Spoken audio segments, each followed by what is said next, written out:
কিন্তু এক গভীর রাতে অন্ধকারের সুযোগ নিয়ে এক অচেনা ভিলেন হাল্কের বেশে ঢুকে পড়ে। নিঃশব্দে চুরি করে নিয়ে যায় হাল্কের সবচেয়ে শক্তিশালী অস্ত্র, তার পাওয়ার বুট। পরদিন সকাল হতে শহরে আতঙ্ক ছড়িয়ে পড়ে।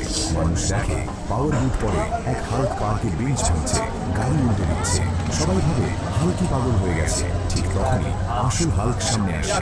সে বোঝাতে চায় এটা সে নয়, কিন্তু কেউ শোনে না। মানুষ তাকে ঘিরে ধরে, দূরে সরিয়ে দেয়।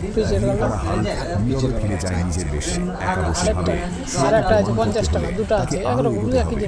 দিনরাত পরিশ্রম করে হাল্ক তৈরি করে স্কাই ফোর্স হাল্ক স্যুট। আগের থেকেও শক্তিশালী, আগের থেকেও দ্রুত। নতুন স্যুট পরে হাল্ক ভিলেনের সামনে দাঁড়ায়। ভয়ঙ্কর লড়াই শুরু হয়। আঘাতে আঘাতে শহর কেঁপে ওঠে, কিন্তু মানুষের অবিশ্বাস হাল্ককে দুর্বল করে দেয়। শেষ মুহূর্তে হাল্ক চিৎকার করে বলে,